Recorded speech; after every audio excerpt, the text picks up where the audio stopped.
नमस्कार विद्यार्थियों। आज का हमारा टॉपिक है 1857 की क्रांति राजस्थान में। इसके पहले 1857 की क्रांति भारत में, इसका वीडियो मैंने अपलोड कर दिया था। नहीं देखा है तो प्लीज देख लीजिएगा, उसको कंप्लीट ढंग से देखिए, तभी आपको ये वीडियो समझ में आएगा। तो पार्ट फर्स्ट में हमने भारत की क्रांति की बात की थी, पार्ट सेकंड में राजस्थान में 1857 की क्रांति। देखिए वहां पर हमने कारण डिटेल से देख लिए थे, लेकिन राजस्थान में भी ये कारण जो है अप्लाइड थे। तो यहाँ से पहला क्वेश्चन बनता है कि राजस्थान में जो 1857 की क्रांति का मुख्य कारण ही इनकी ये नीतियां थी, जो अंग्रेजों ने ये नीतियां चालू की थी, वेलेजली की सहायक संधि, अधीनस्थ पार्थक्य की नीति। तो ये इनके कारण ही जो यहाँ के राजा ऑब्जेक्शन में आए थे। तो वेलेजली ने सहायक संधियां चालू की थी, 1798 से 1805 तक अप्लाई की थी। सभी देशी राज्य इसके अधीन हो गए थे, अधीनता स्वीकार कर ली थी। अब यहाँ से देखिए, भारत में वेलेजली की सहायक संधि मानी सबसे पहले हैदराबाद के निजाम ने 1798 में। वहीं राजस्थान की बात करें, राजस्थान में भरतपुर रियासत ने सबसे पहले अधीनता स्वीकार की 29 सितंबर 1803 में। और व्यापक तौर पे अगर अधीनता स्वीकार की तो वो था अलवर, 14 नवंबर 1803 में। तो पहला भरतपुर और दूसरा अलवर, 1803 ही है, ये डेट थोड़ा आप ध्यान रख लीजिएगा। अधीनस्थ पार्थक्य की नीति,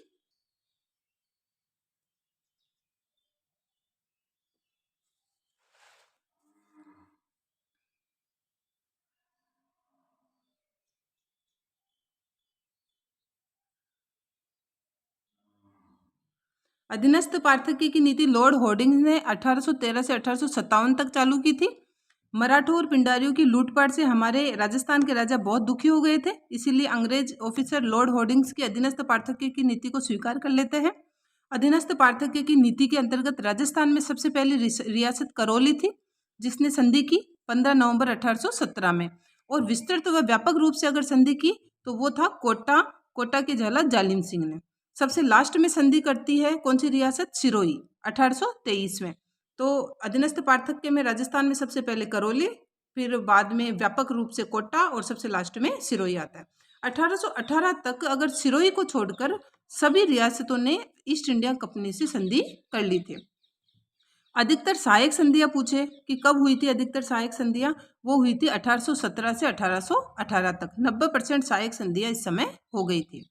संधियां करवाने में विशेष भूमिका, मतलब कौन से अंग्रेज थे जो संधियां अधिकतर जो है करवा रहे थे? वो था मेटकॉफ और colonel James Tod, Charles Metcalfe और कर्नल जेम्स टोड। फिर है विले की नीति, डॉक्ट्रिन ऑफ लैप्स जिसे कहते हैं, ये डलहौजी ने 1848 में चालू की थी। इसके अंतर्गत सतारा को 1848 में हड़प लिया था और अवध में कुशासन का आरोप लगाकर 1856 में अवध को हड़प लिया था, वाजिद अली शाह को हटाकर। इसके अलावा क्रांति की ये देखिए मुख्य बातें। क्रांति तय थी 31 मई को देश में, और भारत में क्रांति चालू हो जाती है 10 मई को। ठीक है, तय थी 31 मई को, राजस्थान में चालू हो जाती है 28 मई को। कंपेयर करके देख लीजिएगा आप। 10 मई को अगर भारत में चालू हो रही है तो वो चालू हुई थी मेरठ छावनी से। मेरठ छावनी में विद्रोह हुआ था। मेरठ छावनी में 20वें नंबर की नेटिव इन्फेंट्री थी, इसने विद्रोह किया था। राजस्थान में विद्रोह नसीराबाद से चालू होता है। इस 1857 की क्रांति का नेता जो है वो था बहादुर शाह जफर सेकंड। नेतृत्व भी आ जाए, नेतृत्व किसने किया? वो भी बहादुर शाह जफर। लेकिन अगर वास्तविक नेतृत्व पूछे कि वास्तव में नेतृत्व किसने किया 1857 की क्रांति का, वो था बख्त खां। इसका बहादुर शाह जफर सेकंड का सेनापति था, जनरल था बख्त खां। तो वास्तविक नेतृत्वकारी ये था। और ये जो बहादुर शाह जफर सेकंड है, क्रांति के समय इनके नाम के सिक्के भी चलाए गए थे। तो किसके नाम के सिक्के 1857 की क्रांति के समय चलाए गए थे? बहादुर शाह जफर सेकंड के। 1857 की क्रांति के समय जो है, देखिए किसकी किसकी क्या पोस्ट थी, ये देखिए, ये समझना बहुत जरूरी है, तभी हमें क्रांति समझ में आएगी। तो उस समय ब्रिटिश प्रधानमंत्री तो था पॉम स्टर्न, ब्रिटिश प्रधानमंत्री था पॉम स्टर्न। ठीक है, अब भारत का गवर्नर जनरल था जब 1857 की क्रांति हुई थी, वो था कैनिंग। और राजस्थान का एजीजी था जॉर्ज पैट्रिक लॉरेंस। ठीक है, एजीजी का मतलब मैंने लिख दिया है एजेंट टू गवर्नर जनरल, मतलब ये गवर्नर जनरल है कैनिंग पूरे भारत पे। फिर राजस्थान पे एजीजी छोड़ रखा था, फिर एजीजी ने अपने पीए बना रखे थे, ऐसे इनका सर्कल चल रहा था। देखिए कैनिंग ने 1857 की क्रांति आपातकाल के समय क्या किया था? इलाहाबाद को आपातकालीन मुख्यालय बना लिया था। तो कैनिंग ने कहाँ जो है आपातकालीन मुख्यालय बनाया था? वो इलाहाबाद बनाया था। राजस्थान में कितनी सैनिक छावनियां थी? 6 सैनिक छावनियां थी। मतलब अंग्रेजों ने सैनिक छावनियां मतलब सैनिक टुकड़ियां जो है यहाँ राजस्थान को कवर करने के लिए ये जो रखते थे, यहाँ पर बटालियन रखते थे 6 जगह।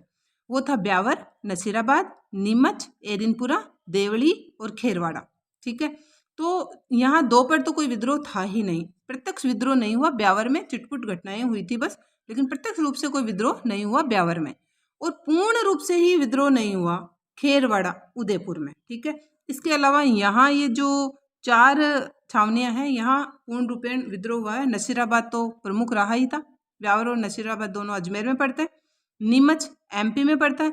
राजस्थान से बाहर छावनी, देखिए प्रेजेंट में अगर पूछे कि वर्तमान समय में के अकॉर्डिंग उस समय राजस्थान से बाहर कौन सी छावनी थी, वो थी नीमच, क्योंकि वो अभी एमपी में है। लेकिन पहले राजस्थान का ये स्वरूप था नहीं, इसलिए वो सब एक ही था। मतलब नीमच जो है वो राजस्थान के अंडर में ही आ रहा था। तो उस वक्त तो नीमच और राजस्थान वगैरह सब एक थे, तो वो तो रियासतें हो गई थी उस वक्त। और अभी जो है ये एमपी में चला गया। क्लियर? एरिनपुरा पाली में पड़ता है, देवली टोंक में पड़ता है। तो यहाँ पर विद्रोह हुआ था। अब ये क्रम समझते हैं पहले। 1857 की क्रांति के समय ये जो अधिकारी थे, इनका सिस्टम क्या था? भारत का गवर्नर जनरल था कैनिंग। ठीक है, कैनिंग ने अपने एजीजी बना रखे थे, AGG agent to governor general. तो राजस्थान का एजीजी उस वक्त कौन था? Patrick Lawrence. इन एजीजी, अब अकेला एजीजी पूरे राजस्थान को कवर नहीं कर सकता, इसलिए इसने जगह जगह अपने पीए छोड़ रखे थे। ठीक है, तो राजस्थान का पहला एजीजी लोकेट था। तो भारत का तो गवर्नर जनरल कैनिंग था, राजस्थान का एजीजी पैट्रिक लॉरेंस था। ये क्रांति के समय था। अगर पहला पूछे, राजस्थान का पहला एजीजी लोकेट था और सभी एजीजी ने अपने पीए छोड़ रखे थे। अब देखते हैं क्रांति।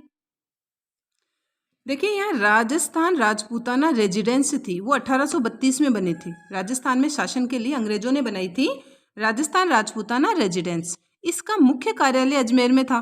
ठीक है, लेकिन इसकी एक शाखा इन्होंने आबू में भी रखी थी। अब आबू सिरोही में जो है, अगर गर्मी थी तो 6 महीने शाखा वहाँ, इसका मुख्य जो है कार्यालय आबू में ले जाते थे ये 6 महीने तक।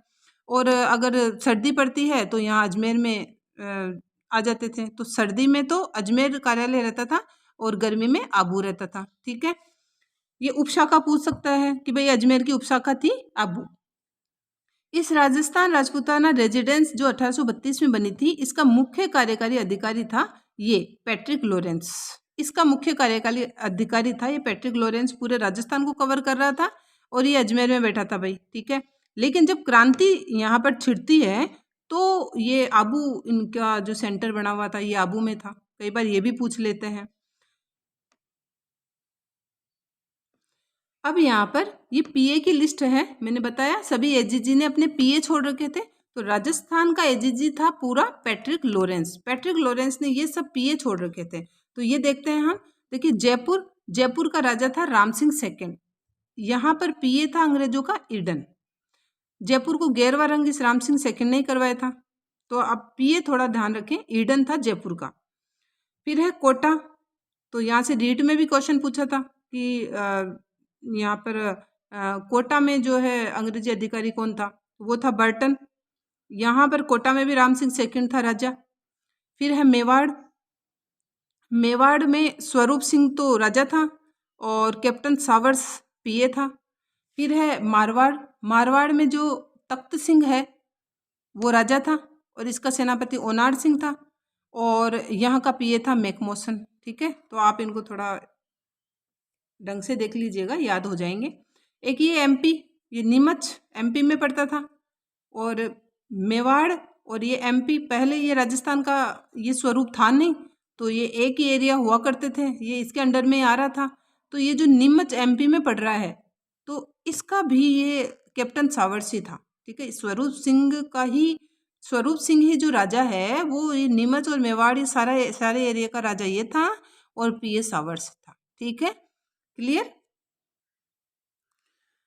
देखिए साहूकार व जमींदार भाग ही नहीं लिया था क्रांति में। क्वेश्चन यहाँ से भी पूछ लिया जाता है कि किस वर्ग ने क्रांति में भाग ही नहीं लिया? तो साहूकार और जमींदारों ने। ये अंग्रेज भक्त थे तो अंग्रेजों के खिलाफ जाएंगे कैसे? और शामिल कौन कौन हुआ था क्रांति में? किसान और मजदूरों की संख्या ज़्यादा थी क्रांति में। और अगर शिक्षित मध्यम वर्ग की बात करें, पढ़े लिखे वर्ग की बात करें, ये तटस्थ था, ये दोनों तरफ ही नहीं था। क्वेश्चन बनता है कि देश व राजस्थान दोनों में ही अगर क्रांति पूछे तो पूरे भारत में पूछे तो भी मध्य भारत से स्टार्ट हुई थी। मेरठ का आप अंदाज लगा सकते हैं मध्य भारत से। और राजस्थान में भी देखिए नसीराबाद आप इमेज कर सकते हैं, मध्य राजस्थान से शुरू हुई थी। तो देश व राजस्थान दोनों में क्रांति कहाँ से शुरू होती है? मध्य भारत से। देखिए राजस्थान में क्रांति का फर्स्ट स्टेप है, पहला चरण है। ये अपना जो है भारत है, यहाँ पर राजस्थान में जो है अजमेर पड़ता है। तो ये अजमेर राजस्थान में क्रांति का मुख्य केंद्र था, अजमेर। ठीक है, अजमेर से ही क्रांति स्टार्ट होती है। अजमेर में 15वीं नेटिव इन्फेंट्री थी, बंगाल नेटिव इन्फेंट्री थी 15वीं नंबर की। नेटिव इन्फेंट्री पैदल सेना को कहते हैं। तो यहाँ पर थी। अब जैसे ही देखिए यहाँ पर विद्रोह हो रहा है, 28 मई को स्टार्ट हो रहा है अपने राजस्थान में। और इसके पहले मेरठ से विद्रोह भारत में चालू हो गया था। कब? 10 मई को चालू हो गया था।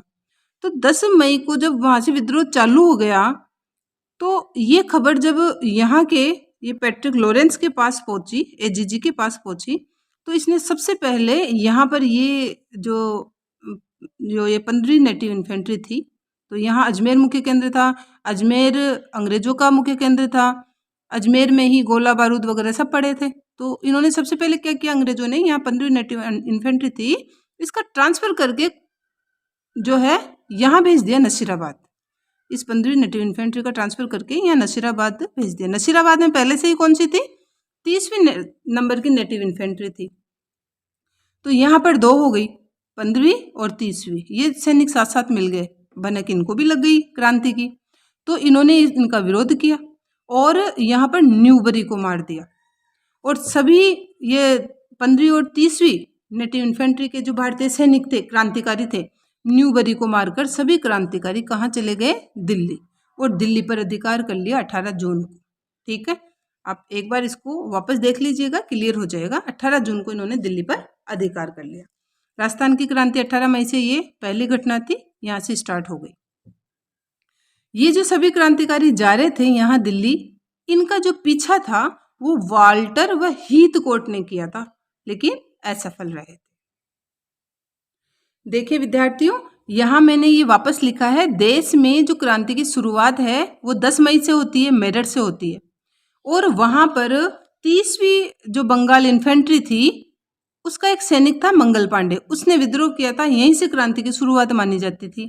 ठीक है, लेकिन मंगल पांडे, मैंने प्रीवियस वीडियो में यहाँ मंगल पांडे ने विद्रोह किया 29 मार्च 1857 में और फांसी दे दी गई 8 अप्रैल को। कब देनी थी? 18 अप्रैल को, 10 दिन पहले ही दे दी थी, ताकि लोगों की विद्रोह का जो डर था अंग्रेजों में, इसके कारण। ये मंगल पांडे 34वीं इन्फेंट्री बैरकपुर कलकत्ता के थे। ठीक है, 34वीं इन्फेंट्री के सैनिक थे ये 34वीं इन्फेंट्री बैरकपुर कलकत्ता में है।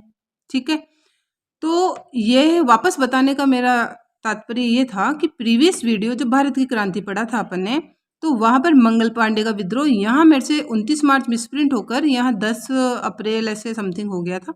तो प्लीज़ सॉरी, एंड आप उसको करेक्शन कर लीजिएगा।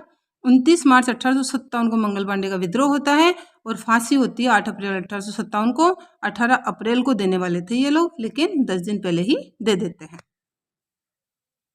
राजस्थान में क्रांति का सेकंड चरण देख लेते हैं।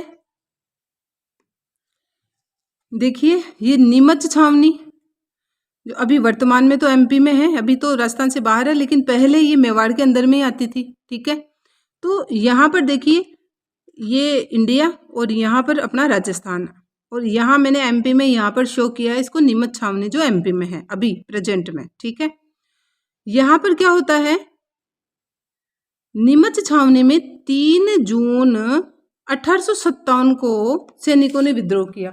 नीमच छावनी जो है ना, सेकंड चरण पढ़ रहे हैं हम। फर्स्ट में तो नसीराबाद से स्टार्ट हो चुकी है क्रांति, अब सेकंड चरण नीमच से स्टार्ट होता है दूसरे चरण में। तो 3 जून 1857 को हीरा सिंह के नेतृत्व में यहाँ पर विद्रोह होता है नीमच में, हीरा सिंह के नेतृत्व में। यहाँ पर एक सैनिक था मोहम्मद अली बेग, ये अवध का था। इसने क्या किया, ये एबॉट इनको शपथ दिलवा रहा था वफादारी की शपथ दिला रहा था, क्योंकि क्रांति चालू हो गई थी। तो मोहम्मद अली बेग इनको कहता है, क्या आपने हमारे प्रति वफादारी दिखाई? क्यों कहा इसने ऐसा? क्योंकि ये अवध का एक सैनिक था और अवध को इन्होंने कुप्रशासन का आरोप लगाकर अंग्रेजों ने हड़प ही लिया था। तो मोहम्मद अली बेग ने यहाँ जो है गुस्से में आकर एबोट को मार दिया, ठीक है। और एबोट को मारकर जो है नीमच से यहाँ पर बगावत कर दी अंग्रेजों के खिलाफ। दूसरा स्टेप राजस्थान में क्रांति का, नीमच छावनी में से जितने भी अंग्रेज ऑफिसर थे और अंग्रेज अधिकारी थे, सैनिक थे, वो भागकर यहाँ पर जो है मेवाड़ में प्रवेश करेंगे। ये मेवाड़ में आती थी नीमच, तो यहाँ मेवाड़ में प्रवेश करे। तो नीमच से भागे हुए अंग्रेज अफसरों ने राजस्थान में प्रवेश किया, मेवाड़ में प्रवेश किया। मेवाड़ में भी चित्तौड़गढ़ का डूमला गांव था, इसको डूंगला गांव भी कहते हैं। तो यहाँ पर एंटर किया इन्होंने राजस्थान में। यहाँ पर देखिए नीमच छावनी के जो क्रांतिकारी थे, भाई वहां पर अंग्रेज अफसर तो यहाँ पर भागकर मेवाड़ आ गए, लेकिन नीमच छावनी के जो क्रांतिकारी थे ये भी इनके पीछे राजस्थान में आएंगे। तो ये भी इनके पीछे पीछे राजस्थान आते हैं। और राजस्थान में जो शाहपुरा का लक्ष्मण सिंह था वो अपने सैनिकों को शरण देता है। वापस क्लियर कर लीजिए, नीमच छावनी एमपी में बगावत चालू होती है, ठीक है। 3 जून 1857 को हीरा सिंह के नेतृत्व में मोहम्मद अली बेग ने एबोट को मार दिया। मोहम्मद अली बेग था अवध का। ये जो है यहाँ से जो अंग्रेज एबोट मारा गया, तो यहाँ के अंग्रेज परिवार और जो अंग्रेज सैनिक थे वो भागकर मेवाड़ में चित्तौड़गढ़ के डूमला गांव या डूंगला गांव में एंटर करते हैं। इनके पीछे क्रांतिकारी जाते हैं। इन क्रांतिकारियों को शाहपुरा के लक्ष्मण सिंह शरण देते हैं। अब जब राजस्थान में क्रांति चालू हो रही है तो देखिए यहाँ पर इसका मुख्य केंद्र कहाँ था? राजस्थान राजपूताना रेजिडेंस थी, उसका मुख्य केंद्र कहाँ बना हुआ था? आबू में। पहले कहाँ था? अजमेर में। मैंने बताया था 6 महीने आबू में इनका जो है ऑफिस रहता था और 6 महीने अजमेर में। तो जब राजस्थान में क्रांति चालू हुई तो यहाँ का राजस्थान का जो एजीजी है पैट्रिक लॉरेंस, ये आबू में बैठा था। आबू में ही मुख्य शाखा काम कर रही थी उस वक्त, ठीक है। तो जब पैट्रिक लॉरेंस को पता चला कि इधर नीमच छावनी में विद्रोह हुआ है और ये लोग यहाँ डूंगला गांव में आ गए हैं अंग्रेज ऑफिसर वगैरह, तो ये डूंगला गांव में जब ये एंटर कर जाते हैं तो यहाँ डूंगला गांव में ये जो क्रांतिकारी थे इन्होंने वापस पकड़ लिया इनको, ठीक है। तो नीमच से भागे हुए सैनिक और अंग्रेज परिवार जो है यहाँ विद्रोही ने डूंगला गांव में भागे हुए अंग्रेजों को बंदी बना लिया। यहाँ डूंगला गांव में वापस बंदी बना लिए गए। तो यहाँ पर कैप्टन सावर्स को पता चलता है, तो कैप्टन सावर्स ने जो है छुड़वाया इन अंग्रेज परिवारों को और सैनिकों को और उदयपुर भेज दिया, ठीक है। उदयपुर में मेवाड़ का राजा कौन था? स्वरूप सिंह। तो उदयपुर में जो मेवाड़ का स्वरूप सिंह था उसने गोकुल चंद की देखरेख में जग मंदिर में ठहराया इनको, ठीक है। तो 1857 की क्रांति में नीमच से भागे हुए अंग्रेज परिवारों को जो है कहाँ पर शरण मिली? ये मेवाड़ के स्वरूप सिंह ने शरण दी, गोकुल चंद को छोड़ा इसकी देखरेख के लिए और जग मंदिर में ठहराया। इसके पहले भी जग मंदिर में देखो शाहजहां रुक चुका था, शाहजहां को ठहराया था, करण सिंह ने शरण दी थी शाहजहां को इसी जग मंदिर में। ये जग मंदिर पिसोला झील पे बना हुआ है। तो यहाँ क्वेश्चन है कि राजस्थान में क्रांति में सबसे पहले अंग्रेजों की सहायता किसने की? वो था मेवाड़ का स्वरूप सिंह। ये मेवाड़ का स्वरूप सिंह था जिसने जो है अंग्रेजों को राजस्थान से सबसे पहले मदद जो है वो स्टार्ट की थी, ठीक है। ये आप वापस देख लीजिएगा, इसको स्किप करके आपको क्लियर हो जाएगा। राजस्थान में 2 स्टेप देख चुके हैं, ये तीसरा स्टेप है मारवाड़ में विद्रोह हो रहा है। पहला हुआ नसीराबाद अजमेर में हुआ, दूसरा हुआ नीमच छावनी में, तीसरा हुआ मारवाड़ राजपूताना में, ठीक है। तो देखिए ये राजस्थान है अपना, तो राजस्थान में ये मारवाड़ है। तो उस समय देखिए मारवाड़ में ही आते थे ये सब जो है जोधपुर हुआ, बाड़मेर, बीकानेर, ये पाली, ये सब, ठीक है। तो मारवाड़ में क्रांति का मुख्य केंद्र ही पाली रहा था और पाली में भी आहुआ रहा था। तो मारवाड़ में क्रांति का मुख्य केंद्र आहुआ पाली रहा था, ठीक है। देखिए मारवाड़ में जो पाली है, पाली में एरिनपुरा छावनी पड़ती है। अभी हमने राजस्थान की 6 छावनियाँ देखी थी, उसमें एरिनपुरा छावनी भी थी। तो एरिनपुरा छावनी पाली में पड़ती है। तो यहाँ था आसोपा, आसोपा जगह है यहाँ पर। तो आसोपा का ठाकुर था शिवनाथ सिंह, या इसे शिव सिंह भी कहते हैं, शिव सिंह या शिवनाथ सिंह। तो आसोपा का ठाकुर शिवनाथ सिंह था एरिनपुरा छावनी में। इसके नेतृत्व में यहाँ विद्रोह होता है। तो एरिनपुरा छावनी में विद्रोह किया आसोपा का ठाकुर शिवनाथ सिंह ने। कब किया? 10 अक्टूबर 1857 को। और इन्होंने विद्रोह किया और ये दिल्ली चले गए, ठीक है। और दिल्ली चले गए, वहां पर बीच रास्ते में गेराड की सेना से इनका युद्ध होता है और ये आत्मसमर्पण कर देते हैं। तो ये तो थी एरिनपुरा छावनी में शिवनाथ सिंह का विद्रोह। अब जो मुख्य केंद्र है आउवा पाली, तो ये आउवा भी पाली में ही पड़ता है। आउवा का ठाकुर था कुशाल सिंह, ठीक है। तो ये मारवाड़ में विद्रोह का प्रमुख केंद्र रहा था। तो मारवाड़ में देखिए, पहले देख चुके हैं हम, राजा कौन था? तख्त सिंह, उसका सेनापति ओनाड सिंह, और इसका पीए था यहाँ पर मैकमोसन। तो जैसे ही आवा में ठाकुर कुशाल सिंह ने विद्रोह किया, तो इन्होंने विद्रोह का मुख्य कारण था कि इन्होंने, ठाकुर कुशाल सिंह ने क्रांतिकारियों को शरण दे दी थी, ठीक है। ये 1857 की क्रांति में क्रांतिकारियों को शरण दे दी थी। इसका पता जब मैकमोसन को चला, मारवाड़ का पीए है मैकमोसन, ये तख्त सिंह को कहेगा राजा को। राजा अपने सेनापति को भेजता ओनाड सिंह को, सेना लेकर कुशाल सिंह के विरुद्ध भेजता है। और यहाँ पर जो है ठाकुर कुशाल सिंह जो है 2 मुख्य युद्ध लड़ते हैं राजस्थान से। एक तो बिठोड़ा का युद्ध और एक चेलावास का युद्ध, ठीक है। तो इसको आप कैसे भी याद कर सकते हैं। बिठोड़ा का युद्ध 8 सितंबर को होता है, चेलावास का युद्ध 10 दिन बाद 18 सितंबर को होता है। 1857 की क्रांति चली रही है। बिठोड़ा का युद्ध किस किस के बीच में हुआ? तो अभी मैंने कहा ओनाड सिंह को भेजा, ओनाड सिंह के साथ हीथकोट की सेना भी आई थी। तो हीथकोट और ओनाड सिंह की सेना और वर्सेस कुशाल सिंह के बीच में हुआ। कुशाल सिंह जीत गया, ओनाड सिंह मारा गया। चेलावास का युद्ध 18 सितंबर 1857 में होता है। इसे गोराकाला का युद्ध भी कहते हैं, क्योंकि इसमें खुद पैट्रिक लॉरेंस, तो मुझे कमेंट करके बताइएगा कि पैट्रिक लॉरेंस किस पोस्ट पे था अपने राजस्थान में। तो ये खुद पैट्रिक लॉरेंस आता है। और मैकमोसन की सेना भी इसके साथ, देखिए पैट्रिक लॉरेंस है राजस्थान का एजीजी, ठीक है। और मैकमोसन है मारवाड़ का पीए। तो एजीजी आएगा तो पीए भी आएगा, ठीक है। तो पैट्रिक लॉरेंस और मैकमोसन दोनों साथ आए, कुशाल सिंह से लड़े। मैकमोसन यहाँ पे मारा गया और कुशाल सिंह जीत जाता है। अब इतने बड़े पीए की हत्या हो जाती है इस युद्ध में। तो देखिए, और मैकमोसन मारा तो गया, लेकिन इसका सिर जो है काटकर आउवा के किले पर लटका दिया कुशाल सिंह ने। इसके बाद में क्या होता है? भारत के गवर्नर जनरल को पता चलता है पूरे भारत में क्रांति हो रही है, राजस्थान में भी स्टार्ट हो गई। तो पैट्रिक लॉरेंस से जब ये कंट्रोल नहीं हुई, खुद पैट्रिक लॉरेंस था यहाँ पर, फिर भी मैकमोसन मारा गया। तो भारत का जो गवर्नर जनरल है कैनिंग, उसने कर्नल होम्स को भेजा यहाँ, कहाँ पर? आउवा में, पाली में। कब भेजा? 20 जनवरी 1858 को। 4 दिन तक इसने भीषण युद्ध किया कुशाल सिंह की सेना से, ठीक है। कुशाल सिंह और होम्स के बीच में ये युद्ध हुआ। और अब 4 दिन के लगातार युद्ध से कुशाल सिंह जो है कमजोर पड़ने लगे। और आउवा के किले का भार अपना भाई था इनका लाम्बिया का पृथ्वी सिंह, इसको सौंपा आउवे का किले का भार, और खुद जो है यहाँ से बचकर निकल गए। कुशाल सिंह सीकर गए, सीकर होते हुए नीमच पहुंच गए, और नीमच में कोठारिया का रावत था जोधा सिंह, इसके यहाँ पर शरण ली।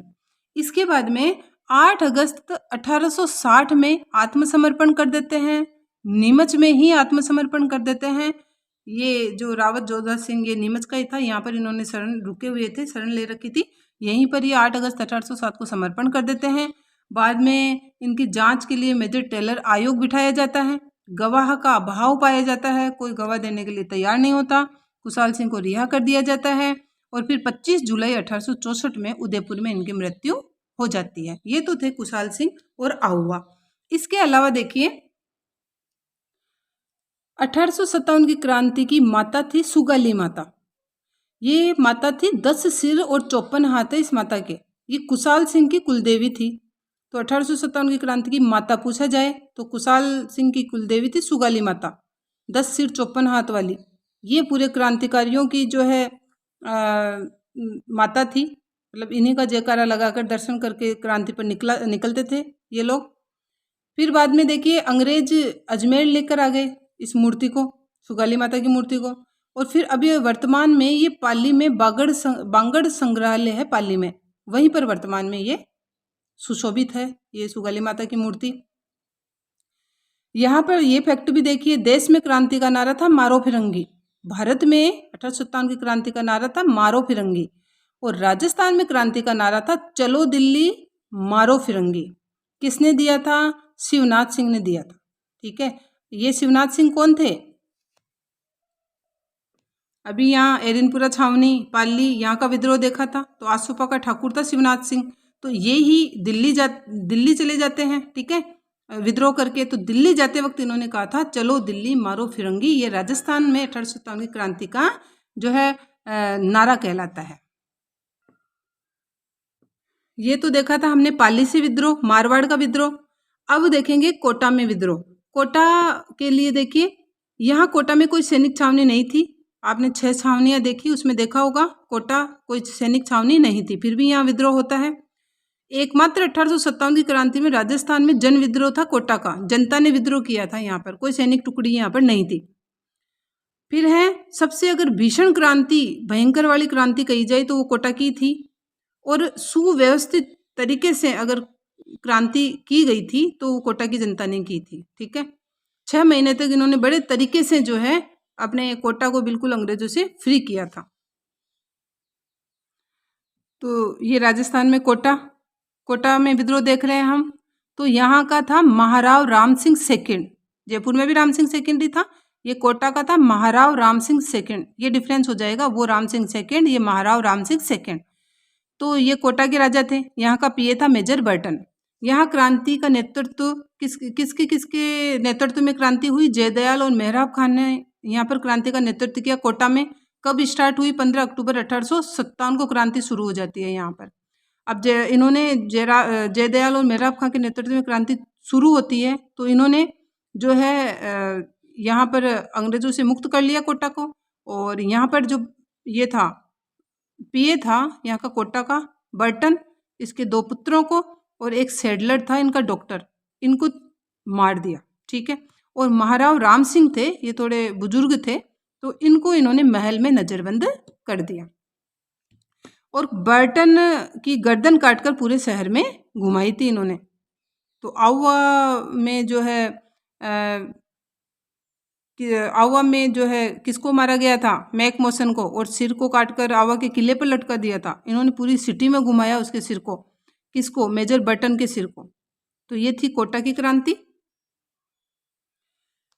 क्रांतिकारियों ने 6 महीने तक कोटा पर अधिकार कर लिया।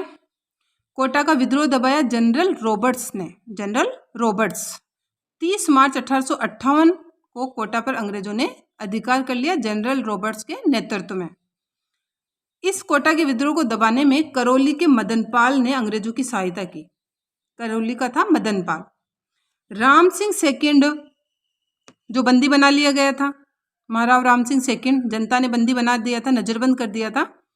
इनको क्रांति में सहयोग का इल्जाम लगाया इन पर अंग्रेजों ने, और इनकी तो तोपों की सलामी कम कर दी। और इसमें मदद किसने की थी? करौली के मदनपाल ने। तो इसकी मदनपाल की तोपों की सलामी बढ़ा दी अंग्रेजों ने। अब है टोंक में विद्रोह। तो टोंक में विद्रोह देखिए, टोंक की स्थापना यहाँ लिखी है मैंने। स्थापना 1817 में हुई थी। नवाब अमीर खां और अंग्रेजों के बीच एक समझौता हुआ था, इसके तहत 1817 में टोंक बनता है। 1857 की क्रांति के समय अगर टोंक का नवाब पूछा जाए तो वो था वजीर खां। अमीर खां के समय तो बनता है, वजीर खां 1857 की क्रांति के समय नवाब था। इसको वजीरुद्दौला भी कहते हैं, और ये अंग्रेज वक्त था। नेचुरल अंग्रेजों के समझौते से बना था, तो ये यहाँ के जो ये वजीर वगैरह थे ये अंग्रेज वक्त थे, यहाँ के राजा। देखिए बगावत की, यहाँ पर आलम खां ने बगावत की थी, और आलम खां के साथ जनता ने भी बगावत की थी। तात्या टोपे सेना लेकर यहाँ टोंक में आते हैं, और इधर आलम खां और जनता का साथ देते हैं। ठीक है, और इस नवाब से युद्ध करते हैं, वजीर खां से युद्ध करते हैं, वजीरुद्दौला से जीत जाते हैं। करीब 6 महीने तक अधिकार कर लेते हैं यहाँ पर। और यहाँ पर विद्रोह को दबाता है जयपुर का ईडन। जयपुर का पीए था ईडन, ये टोंक में आकर विद्रोह को दबाता है। और ईडन के आने की सूचना मिलते ही यहाँ से तात्या टोपे निकल जाते हैं, चले जाते हैं। ये था टोंक में विद्रोह। धौलपुर में विद्रोह। धौलपुर में विद्रोह का नेतृत्व किया था राव रामचंद्र और हीरालाल ने। राव रामचंद्र और हीरालाल ने धौलपुर से विद्रोह का नेतृत्व किया। यहाँ विद्रोह को दबाया। पटियाला से सेना आई थी, पटियाला की सेना ने यहाँ धौलपुर में विद्रोह दबा दिया। एक डूंगरपुर रियासत भी थी। डूंगरपुर में जसवंत सिंह सेकंड था, इसको बर्खास्त कर दिया। जसवंत सिंह सेकंड ने भी यहाँ से क्रांति कर दी थी, तो अंग्रेजों ने इसको बर्खास्त कर दिया और वृंदावन भेज दिया बर्खास्त करके। फिर है निम्बेड़ा। निम्बेड़ा में फिरोज शाह था, इसने खुद को सम्राट घोषित कर दिया था। एक क्वेश्चन पूछ ले कि अपने आप को राजा घोषित कर दिया था, तो निम्बेड़ा के फिरोज शाह ने। अब हम पढ़ेंगे तात्या टोपे के बारे में डिटेल से। तात्या टोपे पेशवा बाजीराव सेकंड के उत्तराधिकारी थे, ठीक है। तात्या टोपे पेशवा बाजीराव सेकंड के उत्तराधिकारी थे, नाना साहब पेशवा। तो इनका स्वामी भक्त सेवक था, ठीक है, तात्या टोपे। तो नाना साहब का सेवक था। नाना साहब कौन थे? पेशवा बाजीराव सेकंड के उत्तराधिकारी थे, दत्तक पुत्र थे नाना साहब बाजीराव सेकंड के। नाना साहब ने क्रांति में मुगल बादशाह को क्रांति में मुगल बादशाह को पेशवा बताया था। ये जो मुगल बादशाह है ना, ये पेशवा है, ऐसा कहा था नाना साहब ने। तात्या टोपे 1857 की क्रांति में ग्वालियर का विद्रोही नेता था। ग्वालियर से इन्होंने विद्रोह किया था भारत में। राजस्थान में कितनी बार आते हैं? ये 2 बार आते हैं राजस्थान में।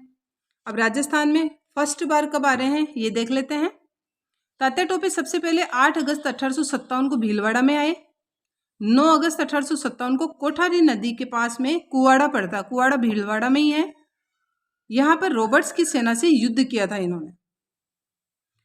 और उसके बाद में झालावाड़ का जो पृथ्वी सिंह, ये झालावाड़ चले जाते हैं और फिर झालावाड़ के पृथ्वी सिंह को अपदस्थ कर दिया था इन्होंने और झालावाड़ पर अधिकार कर लिया। फिर वहाँ पर अंग्रेजी दबाव पड़ने पर उदयपुर आ गए। उदयपुर से ग्वालियर वापस चले गए। तो इसमें इम्पोर्टेंट ये है कि जगह का नाम पूछ लिया जाता है कि राजस्थान में क्या इस जगह आए थे, क्या इस जगह नहीं आए। तो ये राजस्थान में पहली बार एंटर करते, ये पूछा गया क्वेश्चन है, पहली बार कहाँ आए थे? भीलवाड़ा में आए थे। फिर बाद में यहाँ से झालावाड़ और फिर उदयपुर और फिर ग्वालियर निकल गए। अब फिर सेकंड स्टेप में फिर ये वापस एंटर करते हैं राजस्थान में। 8 अगस्त 1857 में एंटर करते हैं और लास्ट में ग्वालियर निकल जाते हैं वापस। अब ये राजस्थान में इनके आने का सेकंड स्टेप देखते हैं। दिसंबर 1857 को, देखिए पहले तो अगस्त 1857 को आए थे और दिसंबर 1857 को तात्या वापस मेवाड़ आते हैं। और देखिए ऑप्शन में मेवाड़ मिल जाए तो ठीक है, लेकिन उस वक्त मेवाड़ के अंडर में थे ये डूंगरपुर, बांसवाड़ा, ये छोटी छोटी रियासतें। तो बांसवाड़ा पर अधिकार कर लिया था इन्होंने। तो अगर पहले स्टेप में तो इनकी एंट्री मानी गई भीलवाड़ा, ठीक है। तात्या टोपे कहाँ से एंटर करते हैं? भीलवाड़ा, राजस्थान में। और दूसरी बार कहाँ से? तो मेवाड़ ऑप्शन में आए तो पहले मेवाड़, क्योंकि मेवाड़ के अंदर में थे ये सब। लेकिन अगर मेवाड़ ऑप्शन में नहीं देकर बांसवाड़ा, डूंगरपुर, सिरोही ये दे दिया जाए तो बांसवाड़ा। क्लियर? तो बांसवाड़ा पर अधिकार कर लिया इन्होंने और टोंक में, फिर टोंक चले गए बांसवाड़ा से, टोंक में शासन की घोषणा कर दी।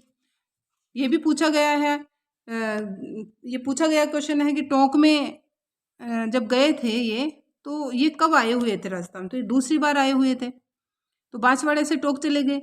टोंक में मेजर ईडन का जब पता चला इनको कि मेजर ईडन आ रहा है यहाँ पर टोंक में, विद्रोह मेजर ईडन ने दबाया था, तो वो यहाँ से नाथद्वारा निकल जाते हैं। नाथद्वारा से ये नरवर के जंगलों में चले जाते हैं। नरवर के जंगलों में क्या होता है इनके साथ? नरवर का जागीरदार था मानसिंह नरूका। मानसिंह नरूका था, ये ग्वालियर का था और ये मित्र था इनका तात्या टोपे का। तो इसने, मित्र ने धोखा किया मानसिंह नरूका, ये अंग्रेज भक्त था, इसने पकड़वा दिया। और फिर अंग्रेजों ने 18 अप्रैल 1859 को तात्या को फांसी दे दी गई और क्रांति पूरी तरीके से भारत से समाप्त हो गई। ये क्रांति की अंतिम घटना है। तात्या की फांसी क्रांति की अंतिम घटना है। फिर हमने राजस्थान में क्रांति में तात्या को पढ़ा। क्यों? क्योंकि वो राजस्थान में 2 बार आए थे और जगह जगह इन्होंने क्रांति का नेतृत्व भी किया था, साथ दिया था। इसके अलावा सीकर शेखावटी क्षेत्र में डूंगर सिंह और जवाहर सिंह, इन्होंने भी क्रांति का नेतृत्व किया शेखावटी क्षेत्र में 1857 की क्रांति का। कहाँ के थे ये? पाटौदा सीकर के थे, चाचा भतीजे थे दोनों। सीकर में आज भी इनको लोक देवता माना जाता है, पूजा की जाती है इनकी शेखावटी में, सीकर में। शेखावटी के भोपे इनकी विरुद्धावली गाते हैं। अंग्रेजों के विरुद्ध 1857 की क्रांति में छापामार युद्ध किया था, कई छावनियां भी लूटी थी इन्होंने। डूंग जी को आगरा के किले में कैद कर लिया गया था अंग्रेजों के द्वारा। जवाहर जी ने लोटिया जाट और कर्णिया मीणा की सहायता से छुड़वा लिया था। नसीराबाद छावनी इन चाचा भतीजे ने मिलकर लूटी थी और हमारे क्रांतिकारियों की सहायता के लिए दे दिया था पूरा धन। और लास्ट में भैरव सिंह गौड़, जो इनके साले ही लगते थे, इनको पकड़वा दिया। ठीक है, अपनों ने बगावत कर दी, इतने बड़े क्रांतिकारी जो है पकड़े गए। फिर है प्रत्यक्षतः अंग्रेजों का साथ दिया 3 रियासतें थी, जयपुर, बीकानेर और करौली। तो देखिए जयपुर और बीकानेर तो मुगलों पर भी छाई हुई थी, मतलब मुगलों के भी पक्षधर थी, तो वैसे याद रह सकता है अंग्रेजों की भी पक्षधर रही जयपुर बीकानेर। और इसके साथ करौली हमने देखा था, कोटा में विद्रोह करौली के मदनपाल ने दबाया था, तो करौली भी अंग्रेज वक्त था। बीकानेर के सरदार सिंह ने तो सेना सहित साथ दिया था, सेना लेकर आ गया था अंग्रेजों की मदद करने के लिए।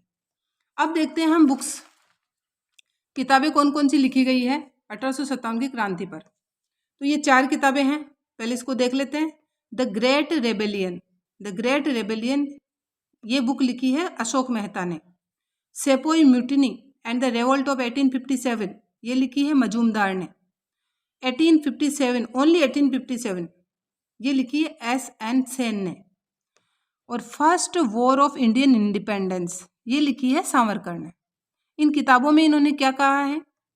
अशोक मेहता ने 1857 की क्रांति को राष्ट्रीय विद्रोह कहा है, जबकि मजूमदार ने सिर्फ विद्रोह कहा है, ओनली विद्रोह कहा है। देखिए यहाँ पर सेपोई मेटूनी से पता चलता है सिपाही विद्रोह कह दिया इसने, मजूमदार ने। इसके अलावा S.N. सेन थे, ये सरकारी इतिहासकार थे। इन्होंने स्वतंत्रता संघर्ष, लेकिन राष्ट्रीय नहीं था। इन्होंने कहा कि स्वतंत्रता संघर्ष था, S.N. सेन ने कहा स्वतंत्रता संघर्ष था, लेकिन ये राष्ट्रीय नहीं था। राष्ट्रीय स्तर पर जो है ये नहीं, व्यापक तौर पर विरोध इसमें नहीं था। क्यों?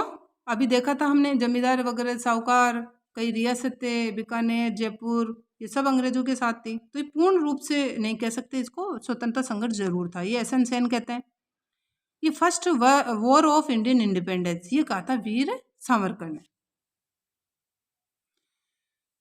1857 के विद्रोह को षड्यंत्र कहा था आउट्रम व टेलर ने। आउट्रम और टेलर ने इसको षड्यंत्र की संज्ञा दी थी।